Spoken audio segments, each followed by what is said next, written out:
Hi everybody, good afternoon. Thank you for joining me. I am Samantha Hoadley, Loss Control Supervisor, and today we are going to be discussing workers' compensation, transitional return to work program, the cornerstone of workers' compensation.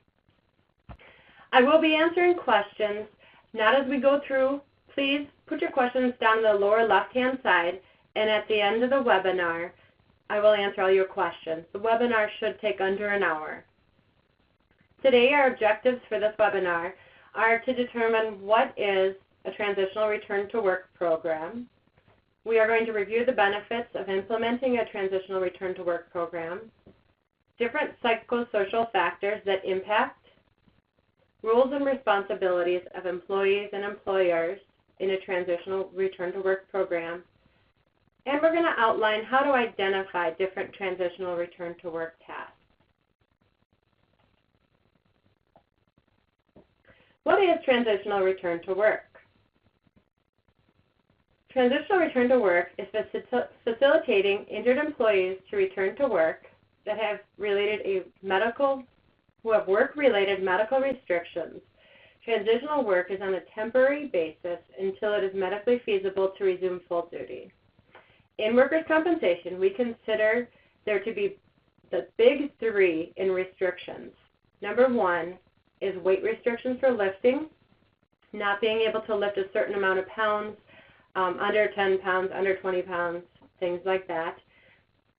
Second is one-handed restrictions, and the third is mobility restrictions, not being able to prolong stand, not being able to prolong sit, different things like must not be on feet for more than 4 hours or walking distances and things like that. Work-related injuries can be a result of an acute injury from an onset that was fast, or a chronic or prolonged exposure, such as prolonged standing, vibrations, static positionings in office. The anticipated result of a transitional return to work program is a progressive return of the injured worker to full duty and earning capacity. In the early 20th century, when a worker was injured on the job, the only way that they could get compensation from their employer was to sue them. As times changed, Prussian Chancellor Otto von Bismarck enacted the Employer's Liability Law of 1871. And in 1884, he established the Workers' Accident Insurance, which is closer to what we know of today as workers' compensation. It is an insurance paid by the employer, designed to compensate an employee for an accidental injury or disease during the scope of their employment. Just because an accident occurred at the workplace doesn't always necessarily guarantee that that is going to be a workers' compensable injury. There also has to be a hazard associated with it. But the rule of thumb for workers' compensation is, when in doubt, fill it out. There are many benefits to transitional return to work programs. We've broken them down today by employee benefits and employer benefits. Some employee benefits are they have their medical and rehabilitation treatments paid for. If they require time off of work, also known as indemnity, this is paid to them. If they have a permanent disability, they get payment for that. They maintain their full earning capacity versus the 66.6% that is paid out in indemnity payment to them. And they can also maintain accrual of benefits such as 401k, vacation, PTO, if that's what the establishment offers. The employer benefits of a transitional return to work program are a little bit more extensive. When they have an effective transitional return to work program in place, permanent disability awards are reduced. If they have a well-defined policy, it's easier to avoid legal confrontations. It helps enhance communication in between the employee and the employer, because frequent communication is required when an employee is on restrictions. It reduces productivity loss in general. It reduces the cost of injuries. Your insurability increases when you go out for workers' compensation quotes. Long term, it helps minimize workers' compensation premiums. We're going to talk about what workers' compensation premiums are. In Wisconsin, the Workers' Comp Rating Bureau determines the rates based on how hazardous the jobs are. These are considered class codes. Along with the class codes, your experience modification rating, the mod rate, as we're going to refer to it as today, is your past loss experience for your company, and additionally, the payrolls by class code. These three help establish your premium that you pay to your workers' compensation. The formula that we're going to refer to is for the manual premium. You have your rate by your class code times your payroll for just that class code times your experience mod, which is up to you, divided by $100. So the rate by class code. This is a system that's been developed by the National Council on Compensation Insurance. It is not by the carrier. This is designed to group similar employers and job tasks based on common exposures. So a similar job shop that you do and have welders is going to be compared to another job shop of similar size with welders. Same for healthcare. Depending on the clients that you serve, you are going to be based against, with your class codes, against similar industry. What this does is it generates an expected loss for your organization. Class code rate. These are examples per $100 of payroll. So for a clerical position, the class code of 8810, it's 85 cents per $100 of payroll. This is a low exposure, low risk task or job that these employees are doing, rather sedentary, not doing a whole lot of high risk activity. So they are charged less per $100 of payroll in order to insure. 8824 are nursing home employees. These employees are higher risk. They're going to charge them $10 per $100 of payroll. Roofers, class code 5551, are charged $15, and steel building erection is $12. These rates, they're determined by the class codes prior to the losses for all the payroll in that state. Your mod rate, the experience modification rate. Now this is unique to each company's prior losses. This is something that is controllable by your exposures in your company and by your transitional return to work program. Your mod rate compares your company's actual losses to the expected losses of your company. They're based on 3 years of historical data, which is your data, but this does not include the most recent expired policy year. That is what is considered the year in waiting. The reason why those sit in the year in waiting is so that it has time for those claims to close out and all of the monies to be paid in and for your company to pay out the monies involved so we get an accurate picture of what that claim value really is. So we're given this year buffer in order to make sure we've got the best picture of what that year looked like. The losses impact premium costs for your next 3 years. And this allows for benchmarking of your company. So here's an example, going back to that formula we talked about earlier, of how your premium is determined. Using class code 8824, nursing home employees, at a rate of $10 per $100 of payroll, and we take a payroll of $1 million divided by the $100, and you get $100,000 manual premium. This is what is considered a base or a manual premium. Multiplied by an experience mod of 1.0, which, as we talked about earlier, that is controllable by your loss history and your exposures, you get an adjusted premium of $100,000. Now, how the experience mod affects your premiums, we're going to go over a couple examples. This is a very basic example. looking at that $100,000 standard premium with a 1.0 mod, your premium that you would pay would be $100,000. $100,000 standard premium with a 1.5 mod, which means that you're paying 50% more for the same insurance, or that your exposures are higher in your company because of your past history with your workers' compensation. So you're having a lot of injuries, you're having a high frequency of high severity of injuries, not returning employees back to work. All those factors go into an increased mod. Your premium is going to be $150,000. They're penalizing you essentially for not doing return to work, having high severity of claims. If you have a $100,000 premium with a 0.8 mod, your premium would be $80,000, so $20,000 less than standard. So long story short, the lower the mod rating, the lower your premium is going to be. So we want to control your mod.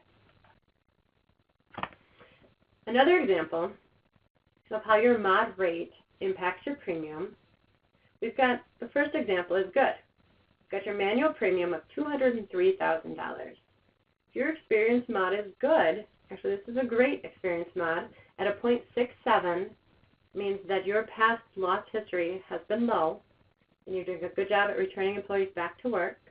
Your modified premium is going to be $77,000.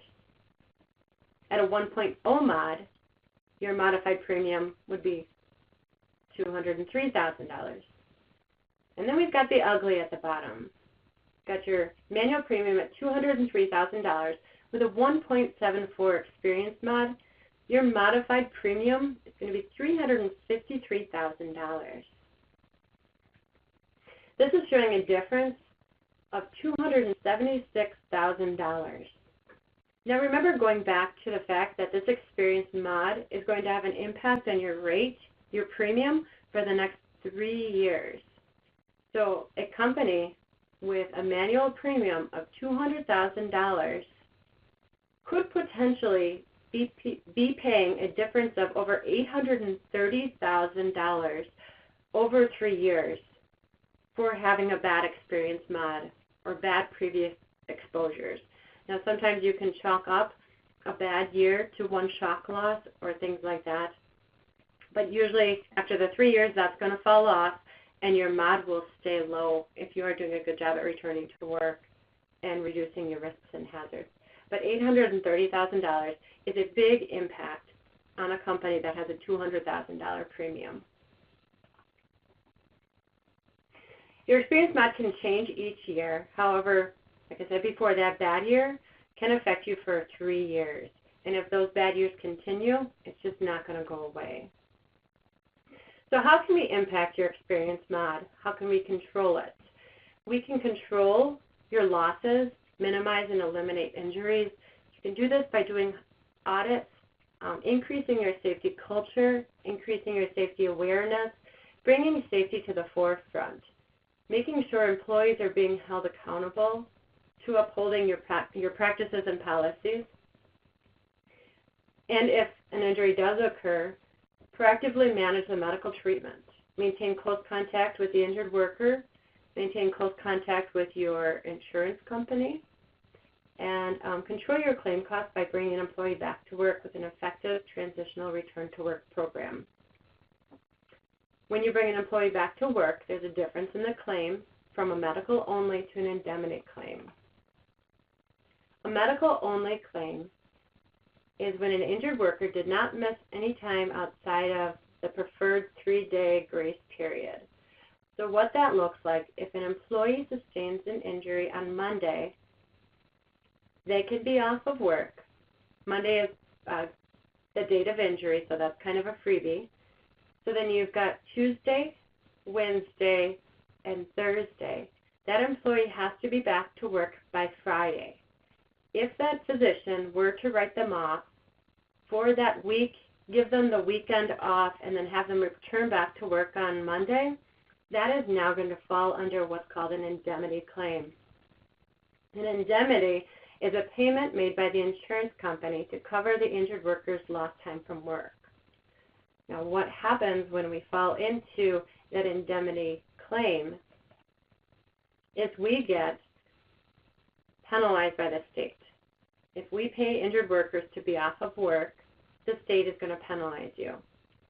Now, there's different injury codes that are associated. You have an injury code of a 9, which is a permanent partial disability claim. Then there's an injury code of 5, which is an indemnity claim. And there's an injury code of a 6, which is a medical claim. When it is an indemnity claim, you are going to pay longer on the 3-year premium for that. When you're a medical-only claim, it goes into your mod with a 70% discount. So if the $1,000 claim is medical only, it's only going to impact your mod at $300, which is going to have less impact on your mod, which is going to keep your mod closer or under to that 1.0. If you have an indemnity claim, it goes into your mod at a full calculated value, which means that $1,000 is going to be charged at $1,000 against your mod, and it's going to have a greater impact at your mod, which is going to increase the chances of you getting closer up to that 1.74. Having an effective temporary transitional return to work program in place pays off. There are direct costs, which we talked about earlier, with the $830,000 that you're going to see right up front. It's easy to find on paper. Then there are the indirect costs that you don't necessarily always see. We're going to go through both of these. In an NCCI study, which is the National Council on Compensation Insurance, they included claims from data from 1993 to 2010 from 38 different states. 75% of the total claims were medical only and cost only 7% of the total claim costs. The remaining 25% of the claims were the indemnity claims, the lost time injury claims, but they resulted in 93% of total claims costs. This shows the impact of direct costs with no transitional return to work program. Indirect costs. Currently, there are quotes from anywhere from $4 to $10 per $100 of actual claim costs that are actually associated to the indirect costs, the things that you don't necessarily see right away.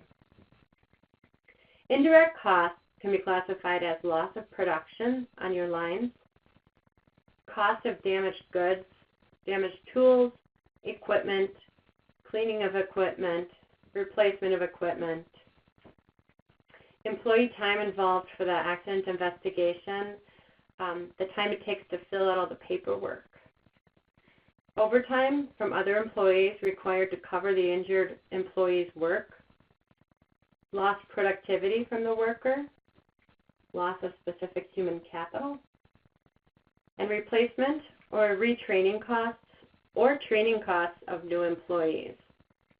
These are all costs that we don't necessarily directly see and or feel when we have an injured worker. Indirect costs of time off vary by occupation. For a welder, we're going to use for an example today, when they're out for 2 weeks, it costs the employer about 133% of his or her daily wage. That's about $1,600 total that employer is paying out, with counting in the direct and the indirect costs. So when employers have concerns about paying another employee in order to cover for that employer's or employee's time off of work, it's those indirect costs that usually are the hidden ones that people don't see that should be brought to the forefront and discussed. Employers are always looking on the return on investments. Return on investments don't happen overnight, so they're not always easy to see. However, in a RAND study, return to work programs prove that they are highly cost effective. Costs associated with the duration of work absence make the promotion of early return to work for workers' compensation claimants an important priority for policymakers. Looking to OSHA, some of the studies show that the ratio of indirect costs vary widely, from a high of 20-to-1 on returns to as low as 1-to-1. The more accidents that occur in a workplace, the higher the costs, both in increased insurance premiums and greater indirect costs.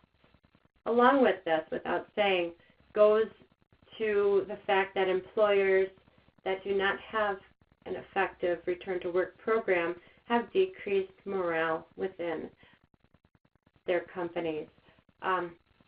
Looking into things like how the employee feels valued, how safe the employee feels at work, all of those are the indirect costs that can increase turnover and people looking for the greener side of the fence. The bottom line, to keep insurance costs low, what we need to focus on is controlling experience mod rating through an effective safety program, develop and maintain a safety culture, make sure that you're holding your employees accountable to all policies and practices that cover your safety, whether they're personal protective equipment. Don't let people skip on those. Make sure that people are following the policies required from safe patient handling, ensuring that employees are doing what they're supposed to be doing that's reflected in the policy. And holding supervisors accountable to upholding the programs within their units as well. Control claims with an effective transitional return to work program to keep those claims on a medical only. As we had seen before, it is definitely valuable to get employees back to work. This will ultimately result in a bottom line return on your investments. A little inspirational quote of minimizing loss is as much of an improvement as maximization of profits.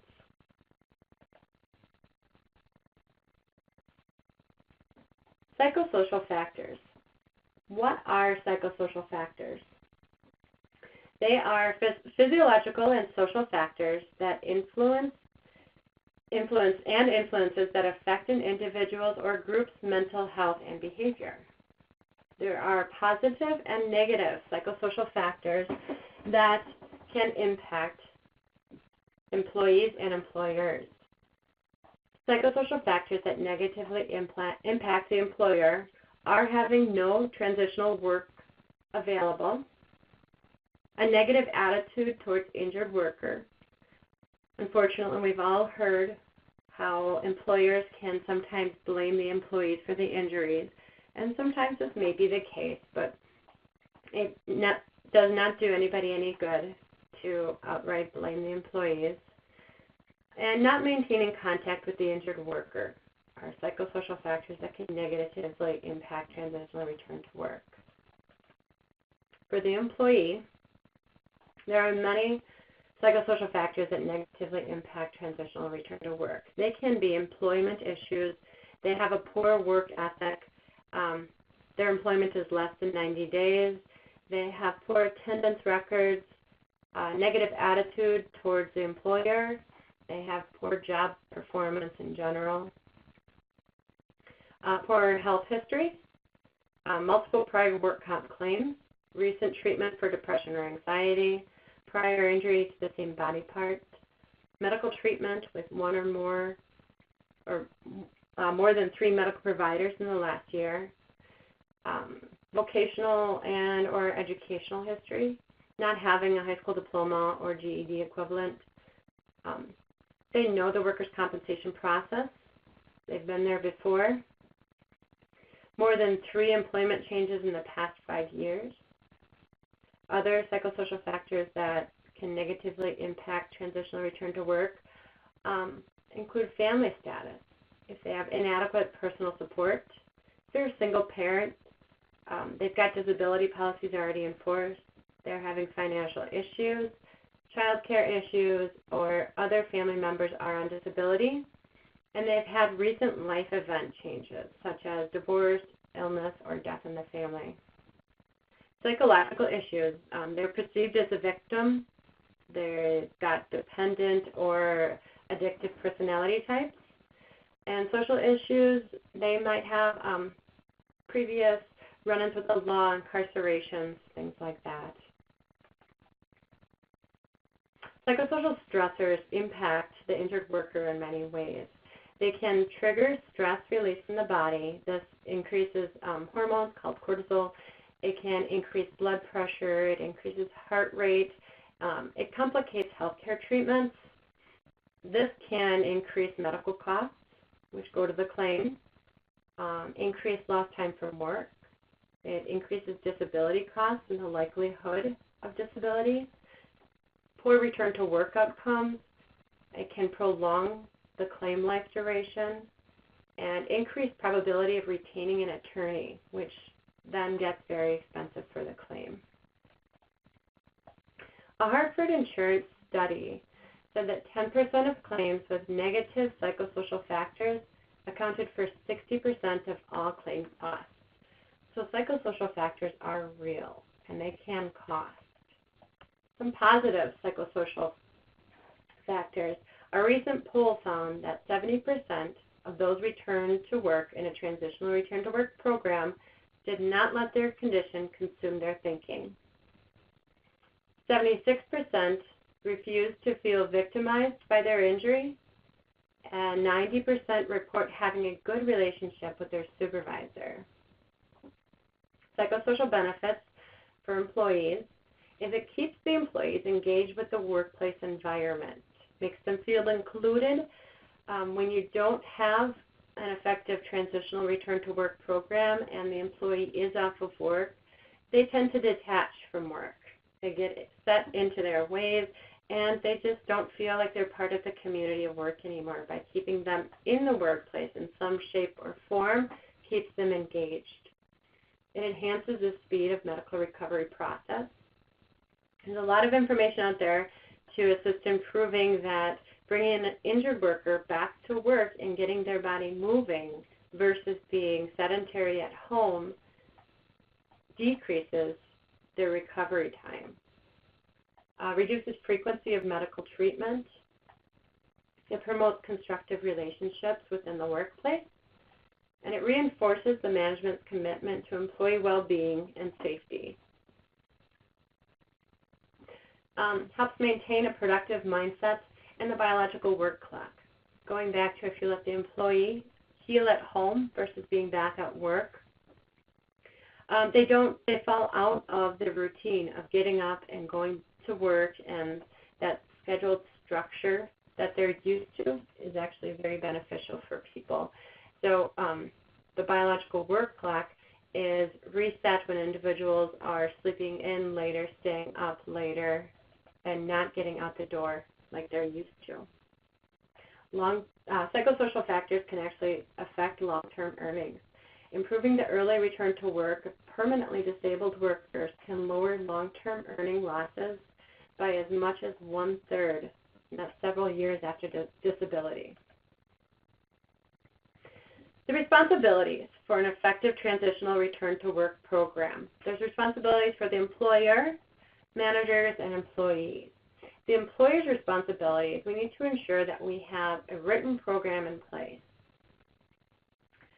We need to ensure that we're holding all staff accountable for upholding the program. We want to set the tone and support all efforts to bring injured workers back to work on restrictions. Sometimes this doesn't mean that they're working within our building. Sometimes it means that they're outsourced to community facilities to work as well, and doing all efforts possible, even if we don't have the work to do within our facility, we can still get them back to work at some caliber. We need to establish provider relationships with local clinics and ensure all job descriptions are updated and comprehensive with essential job functions. Provider relationships. We need to establish provider relationships within the occupational health clinics. What this does is this assists us in getting employees back to work. If we educate with our providers on our commitment to the Transitional Return to Work program, they're going to be more likely to return our employees back to our facilities versus writing them off of work and then us trying to have to fight back to get that employee back into our environment. It's a very good idea to invite your providers into your facility to demonstrate various jobs, show them potential light duty tasks that you have. It helps them get a better picture as to what's happening in your environment. So when an injured worker does come in and start describing their job to them, they can assist in visualizing what's going on and what their jobs actually are so that they can realistically get that person back to work at a safe caliber.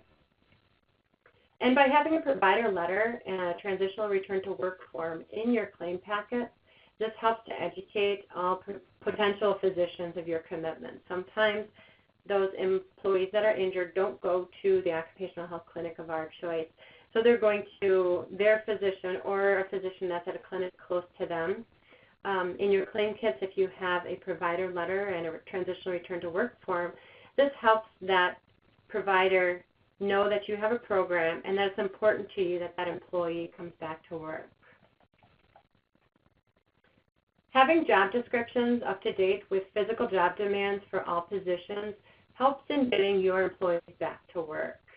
What they should include is they should include lifting requirements, how often, how much, standing, sitting, walking requirements, how often is an employee required to bend, stoop, squat, and any other physical task that's involved in their job.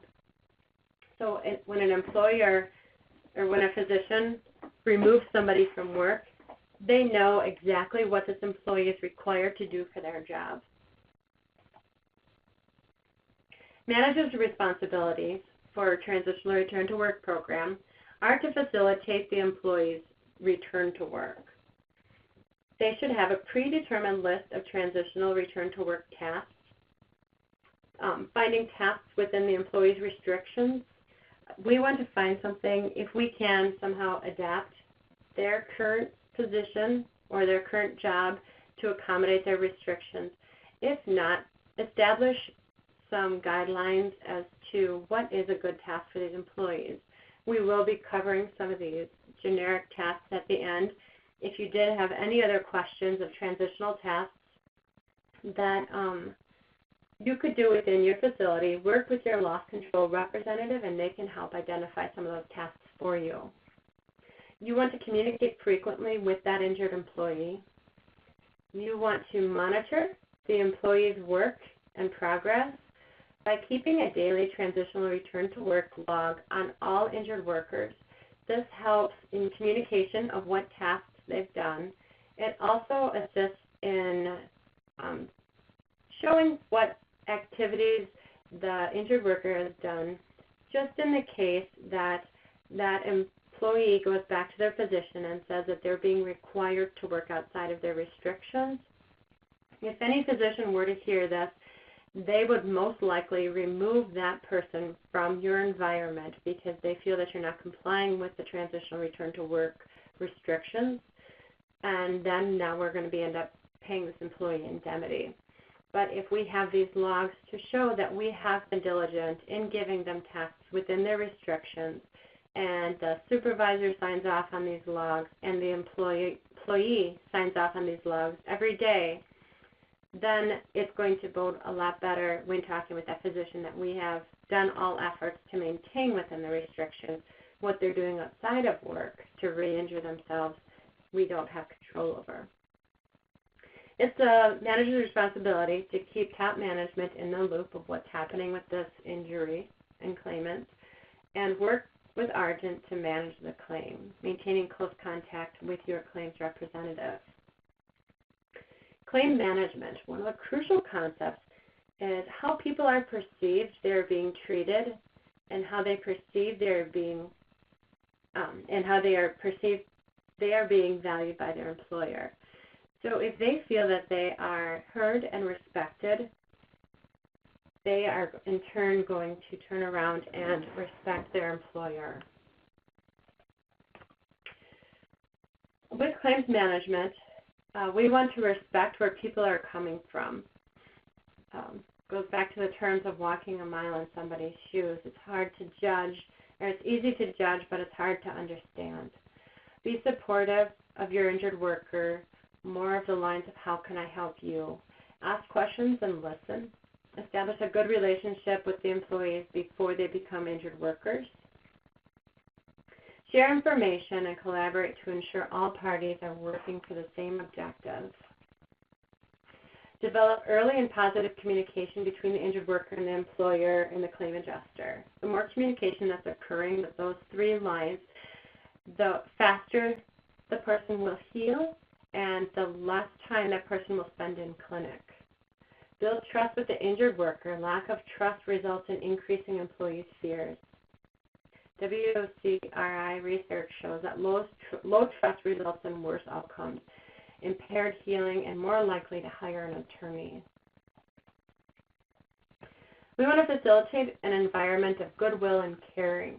We want to lessen the employees' lost costs, improve medical treatment compliance, and decrease durability durations.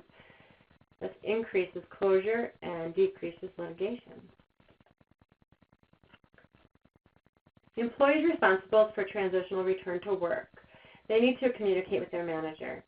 They are responsible to provide physician updates promptly after appointments. Best practice is to have that employee physically return any physician's note that same day of appointment. These days with smartphones and ability to take pictures and things like that, if they do live a distance away or for whatever reason they're unable to return it, still taking a photo and sending it into the company so that we can get an accurate picture of what's happening.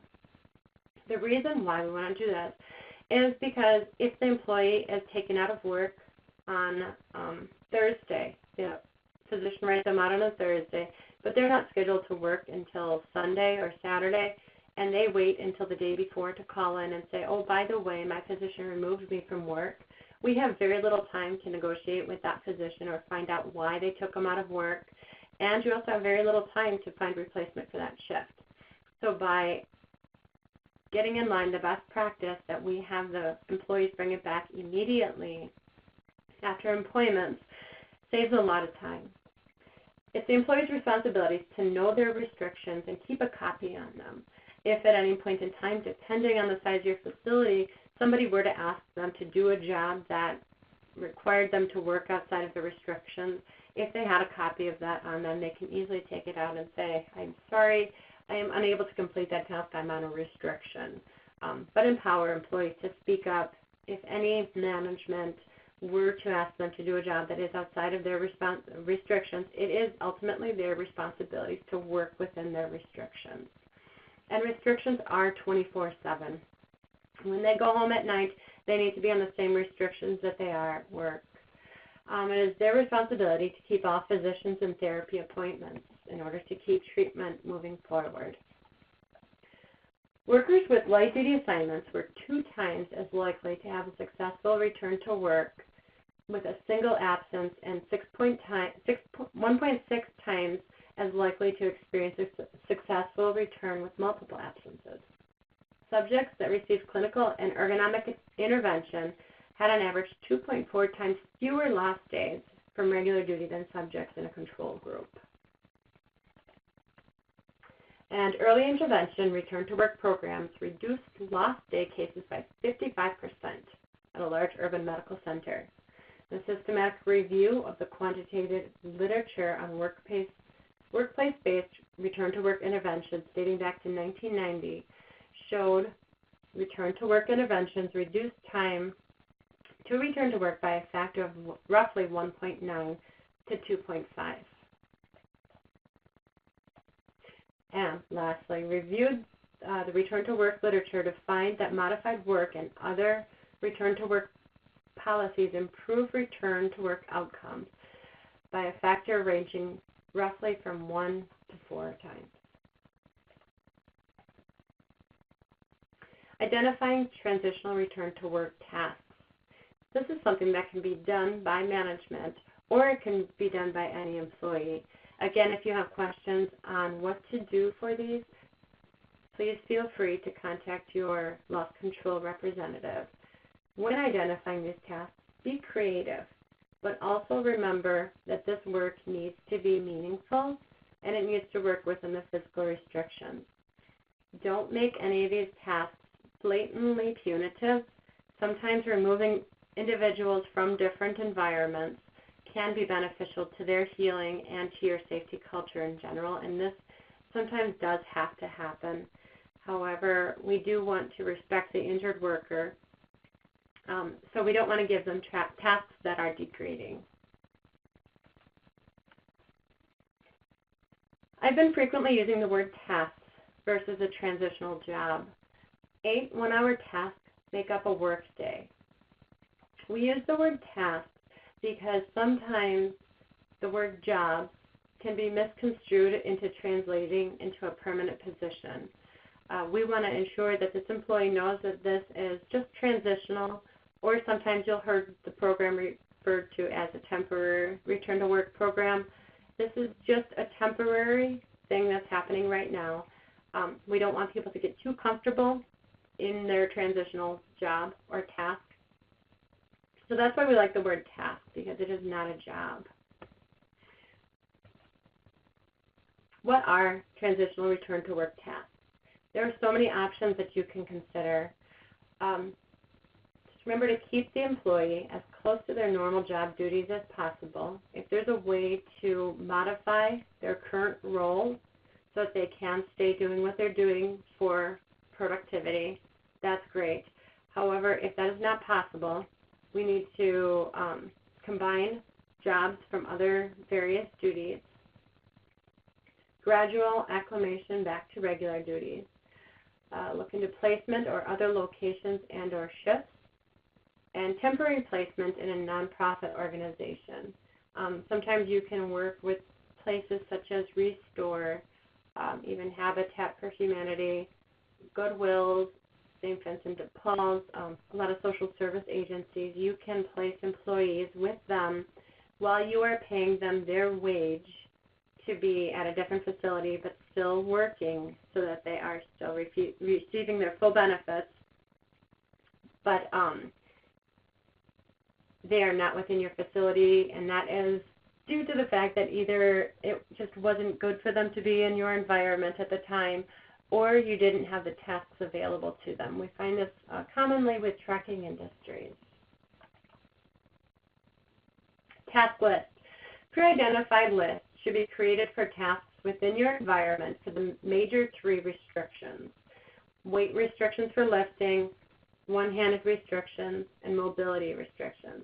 By having these pre-identified lists ready to go, it makes the injured worker feel that their jobs, or their tasks that they're going to be doing, are more meaningful versus them coming in and saying they have restrictions and you thinking, now what are we going to do with you? Versus them coming in and telling you they have restrictions and you saying, I am so sorry that you have these restrictions, but we have so many other tasks that we need to get done that is going to be of great value for you to assist us with. It makes it more meaningful for them knowing that these things were stuff that needs to get done already and we need to complete it, and it's not just something that you're going to occupy my time with because you have to. Generic tasks to look into. These can be modified per industry, and we do have some other task lists already predetermined for different industries. These are just some generics. Individuals can answer telephones. They can complete chemical inventory for HASCOM programs, clean power tools, hand tools. They can compile safety talks for materials for your safety committee. They can do tasks such as filing, copying, shredding, sorting, some data entry, organization. They can label, they can order, they can do inventory for you. Clean and disinfect. One light duty task that always comes up in the winter time is disinfecting and wiping down doorknobs and light switches. Another wintertime light duty task could be assembling salt grit kits for employees to take with them, putting either turkey grit or cat litter in a bag, or sand in a bag with salt, so that employees can be armed against the winter elements at all times. They can create or rewrite evacuation maps for you. They can complete preventative maintenance inspections, looking at walking surfaces, looking for potholes, thresholds, look at eye wash stations, and inspect fire extinguishers. They can do quality inspections for you, safety inspections, personal protective equipment inspections, seatbelt inspections on fork trucks and trucks in your yard. They can pick up trash in the yard and the lot. They can replenish first aid cabinets. They can update safety bulletin boards or other tasks that just never seem to get done. Okay, and now we'll look into questions. I have a question. What is the rule of thumb for how long do you pay someone for light duty? We have a person that we have been paying for over a year because he has blood clots which are preventing him from having the surgery to treat his injury. Well, I honestly don't know the answer to what is the rule of thumb for how long you pay somebody for light duty because of the fact that that employee has to reach what the doctors determine to be the end of healing before those payments can be stopped. And if they are having medical complications, it can make it extremely difficult. The older the employee and with like we were talking about with the psychosocial factors that contribute, this is one of them where the health history is making it difficult for a return to work program. So it's difficult to say what is a general rule of thumb for light duty.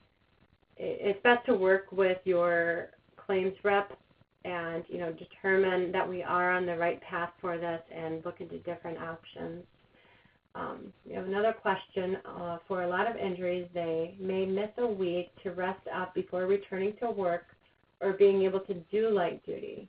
Are you saying we should pay them for any time after 3 days from the injury, even if they cannot do light duty work? No, that's not what we're saying. What we are saying is we need to get them back to work. And there's different avenues that you can take, even if they are resting up. What does that look like, and why are they resting up at home?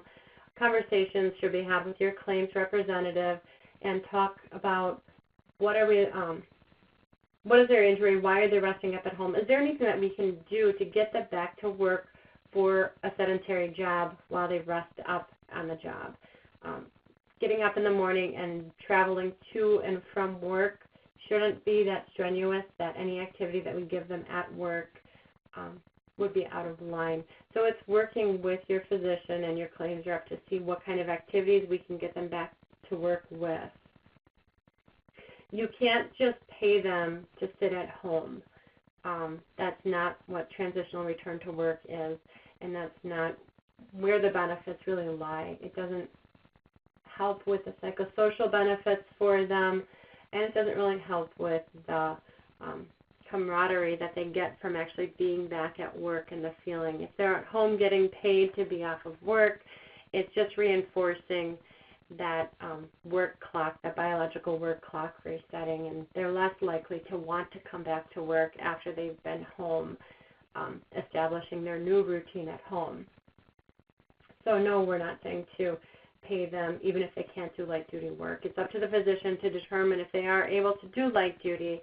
The physician says they're not able to do any sort of work within restrictions, then there's very little that we can do. We can try and talk to the doctor and negotiate with them, but at the end of the day, it's ultimately the physician's decision of whether or not that person can come back to work.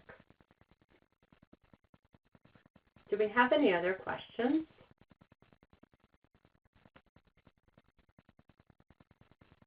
Okay. Well, I appreciate everybody's time on this afternoon. Tune in next month. But if we don't pay them within the 3 days, does the entire claim move from a medical to an indemnity? Yes. Yes, it does. If we cannot get them back to work, even if it's not just within that 3 days. So we have the date of injury, which is a free day, and then we have the next 3 days to get them back to work. And on that 4th day, which is essentially the 5th day after injury, if we can't get them back to work, we are going to be paying indemnity to them. Once we pay $1 towards indemnity for that individual, that entire claim is now classified as an indemnity claim, and it will go against your mod at 100%. Same thing being said, that it doesn't necessarily have to be those first 3 days where the indemnity occurs. It could be that the person was brought back to work. Injury occurred on Monday. They brought back to work Tuesday, Wednesday, and Thursday. And Friday they came back to work, went back to the doctor on Monday and said that they couldn't do it. So then the doctor took them off of work on Tuesday, Wednesday, and Thursday and brought them back Friday. They still missed time from work due to that injury, even though it wasn't within the first 3 days or 4 days or 5 days. It was actually days 7, 8, and 9 that they missed. Anytime we pay out any money for missed work, that employee is going to be paid indemnity. This is also the same thing true if they have to leave work for medical treatments. They could get indemnity payments for those. Anytime they have missed time. If we have them typically working in an 8-hour shift and we only have them coming in for a 4-hour shift and we have to pay them for those 8 hours or those 4 hours that they are not there, that is indemnity, and that will go against your mod at 100%. Does that make sense? So anytime we pay any lost time to that injured worker, it's going against your mod at 100%. All of the PowerPoints were sent out prior to this meeting this morning. If you did not get a copy, you can contact myself or your loss control representative, and we can supply you with a copy of the PowerPoints if you did not. Additionally, this webinar was recorded, and in a couple of weeks it will be available on our WB Connect website under the training sessions for the webinars, so you can re-watch it or have other individuals watch it at that time. If an employee is cleared for full duty from an injury, is laid off for the season, and decides to get a second opinion when they are deemed in need of surgery, is this an indemnity claim?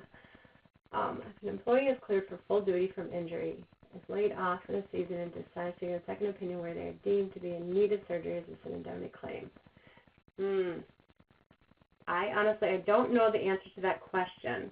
What he's asking is, they were released back to full duty from an injury, which I'm thinking at that point the claim would be closed, and then they are laid off for the season, and then during layoff they decide to get a second opinion where it is deemed they are in need of surgery. They are deemed it's in need of surgery because of the injury which they were previously cleared for full duty on. I guess that would have to be investigated, at the minimum. Why is one doctor releasing them to full duty and another physician is now saying it is a surgical case? I don't know if this is a situation that is going on right now. If it is, I would definitely be in close contact with your claims representative so we can start looking into what is going on with this. Not very common at all that this would happen, especially after they've been cleared for duty and then during layoff they decide they're going to have a surgery. So it definitely could have the potential to be an indemnity claim if the surgery is deemed medically necessary for the injury that they sustained at work. If there's other contributing factors to this injury, it may not be a work-related injury at that point for the surgery to be completed. So it's something to work with your claims representative on. When would you have to bring the employee back for light duty to avoid an indemnity event? That's a good question, because for layoff of season, you would need to bring them back in layoff in some sort of form, because I'm sure there's other jobs that are being completed at the company still. So bringing them back into work for, again, filing, copying, any sort of program development that you can get them involved in, it's really nice to get injured workers involved into safety. Sometimes they really blossom from that, so maybe having them work to enhancing your safety programs, your safety binder, your safety meetings, all of that kind of stuff. So you would need to bring that employee back if it is deemed that that is work-related. It is in your best interest to get that employee back to work to avoid a work-related indemnity claim. If you have any follow-up questions on that, you can talk to your claims representative, or you can also talk to your loss control representative.